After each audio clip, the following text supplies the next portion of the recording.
فقلت استغفروا ربكم إنه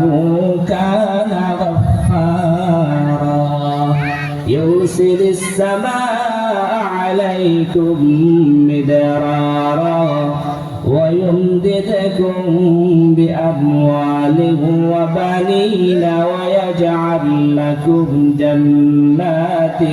ويجعل لكم أنهارا হযরত নূহ আলাইহিস সালাম তার উম্মতদেরকে বলেছেন فقلت استغفروا ربكم إنه كان غفارا তোমরা তোমাদের রবের কাছে ক্ষমা প্রার্থনা করো ইন্নাহু কানা গফফারা নিশ্চয়ই তিনি ক্ষমাশীল বলে তোমরা তোমাদের রবের কাছে ক্ষমা প্রার্থনা করো ক্ষমা প্রার্থনা করলে কি হবে তিনি তোমাদের গুনাহকে ক্ষমা করে দিবেন যেহেতু তিনি ক্ষমাশীল আর কি লাভ হবে ইউরসিলিস সামাআ আলাইকুম মিদরারা তোমরা যদি তোমাদের রবের কাছে ক্ষমা প্রার্থনা করো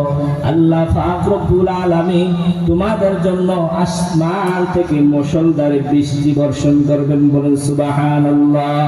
ওয়া ইউমদিদকুম বিআমওয়াল তোমাদেরকে আল্লাহ পাক রব্বুল আলামিন সম্পদশালী করে দিবেন তোমাদের সম্পদকে আল্লাহ তাআলা বাড়িয়ে দিবেন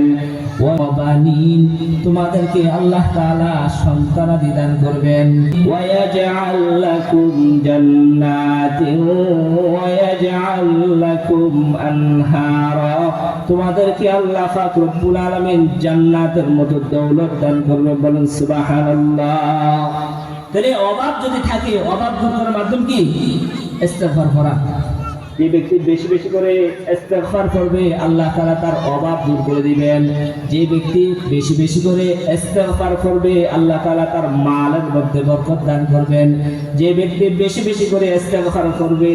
আল্লাহ তাআলা তাকে সুসন্তান দান করবে বলেন সুবহানাল্লাহ সেজন্য আমরা যেখানে থাকি দোকানে থাকি রাস্তাঘাটে থাকি ঘরে থাকি যেখানে থাকি সবসময় বেশি বেশি বলবো আস্তাগফিরুল্লাহ